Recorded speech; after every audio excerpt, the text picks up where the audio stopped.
نحمده ونصلي على رسوله الكريم اما بعد فاعوذ بالله من الشيطان الرجيم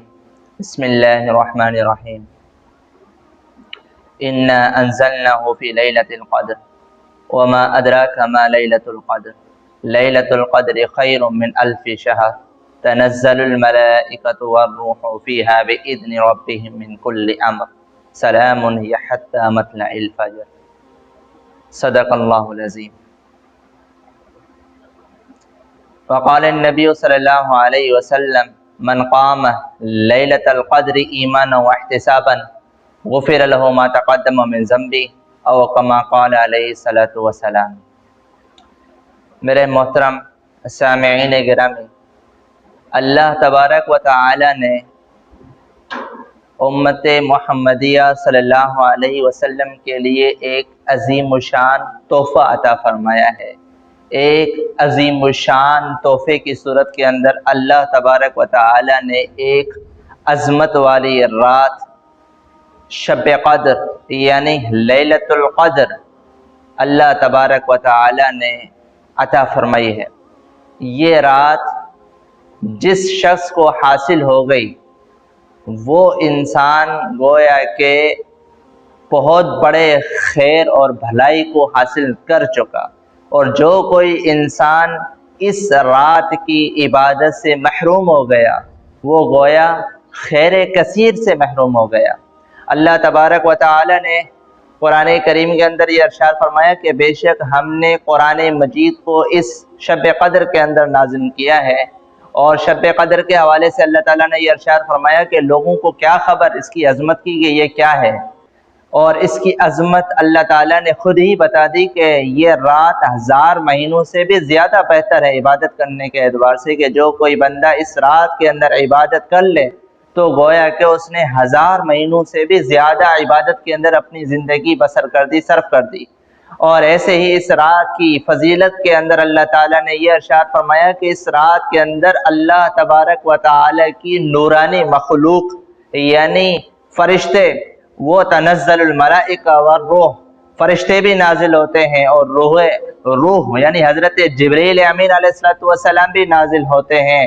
اور اللہ تبارک و تعالیٰ کی اجازت سے یہ نازل ہوتے ہیں۔ اور ایسے ہی جو ہے وہ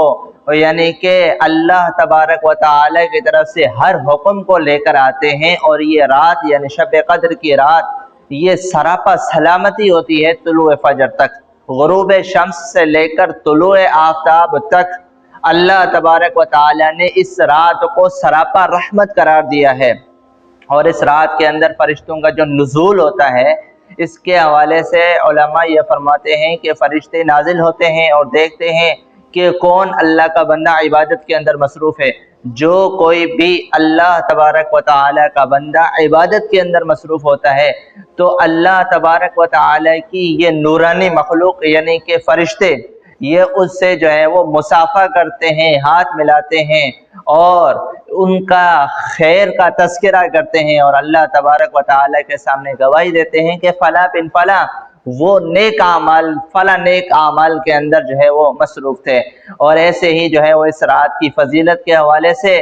یہ کہا گیا ہے کہ یہ رات بہت بڑے خیر والی رات ہے، اور اس رات کی فضیلت بہت روایات کے اندر بیان کی گئی۔ اللہ کے نبی علیہ الصلوۃ والسلام نے ارشاد فرمایا من قام لیلۃ القدر ایمانا واحتسابا غفر له ما تقدم من ذنبه، جو کوئی شخص بھی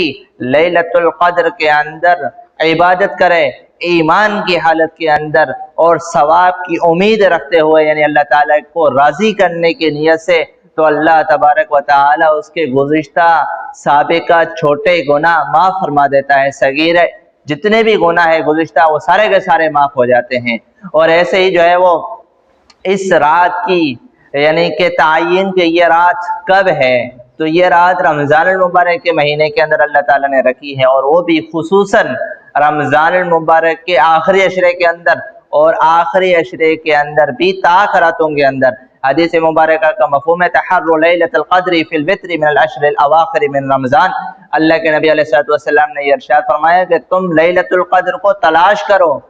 تاخراتوں کے اندر رمضان المبارک کے مہینے کے اندر، خصوصاً آخری عشرے میں، تو یہ جو طاق راتیں ہیں یہ کون سی ہیں؟ یہ 21ویں شب ہے، 23ویں شب ہے، 25ویں ہے، 27ویں ہے، 29ویں ہے۔ ان راتوں میں سے کسی بھی رات کے اندر یہ لیلۃ القدر ممکن ہے اور یہ ہو سکتی ہے۔ اور حضرت عائشہ رضی اللہ تعالی عنہا نے رسول اللہ صلی اللہ علیہ وسلم سے یہ سوال کیا کہ اللہ کے نبی علیہ الصلوۃ والسلام آپ یہ بتائیے کہ اگر ہمیں یہ رات نصیب ہو جائے اور ہمیں اس رات کا پتہ چل جائے کہ یہ رات آج کی رات شب قدر ہے تو ہم کیا دعا مانگیں؟ تو نبی علیہ الصلوۃ والسلام نے یہ دعا سکھلائی حضرت عائشہ رضی اللہ تعالی عنہا کو، اللہم انک عفو تحب العفو فاعف عنی۔ اس دعا کا اہتمام کرنا چاہیے۔ اس دعا کے اندر توبہ اور استغفار اور خدا سے معافی ہے کہ انسان اپنے گناہوں کی اس رات کے اندر خصوصی طور پر معافی مانگے، اللہ تعالیٰ کی طرف سے اس بندے کے لیے مغفرت کا اعلان ہو جائے گا۔ اور ایسے جو ہے وہ حضرت عائشہ رضی اللہ تعالیٰ عنہ نے یہ عمل گویا کہ امت کے لیے جو ہے وہ نبی علیہ الصلوۃ والسلام سے حاصل کیا اور امت کو بتایا تاکہ امت اس جو ہے وہ رات کی فضیلت کو معلوم کر سکے اور جو ہے وہ اس رات کے اندر جو ہے وہ یہ دعا پڑھ سکے۔ اور ایسے ہی اس رات کے علامات اور اس کی نشانیوں میں سے یہ بات بتائی گئی ہے کہ یہ رات جو ہے وہ روشن، چمکدار، صاف اور شفاف اور ٹھنڈی، درمیانے ٹھنڈی ہوتی ہے، نہ زیادہ گرم ہوتی ہے نہ ہی بہت زیادہ ٹھنڈی ہوتی ہے۔ اور اس رات کے اندر آسمان سے شیاطین کو جو ستارے مارے جاتے ہیں وہ نہیں لگائے جاتے، اور ایسے ہی جو ہے اس کا جو دن ہوتا ہے وہ بھی درمیانہ معتدل دن ہوتا ہے، اور اس دن کا جو سورج طلوع ہوتا ہے وہ بغیر شعاع کے طلوع ہوتا ہے جیسے کہ 14ویں رات کا چاند ہو۔ تو اللہ تبارک و تعالیٰ سے دعا ہے کہ اللہ تبارک و تعالیٰ ہمیں اس رات کی عظمت اور اس کی فضیلت کو سمجھنے کی توفیق عطا فرمائے، اور اس رات کی عبادت اللہ تبارک و تعالی ہم سب کو نصیب فرمائے، اور اسی رات کی عبادت اور اسی رات کی فضیلت کو حاصل کرنے کے لیے نبی علیہ الصلوۃ والسلام جو ہے وہ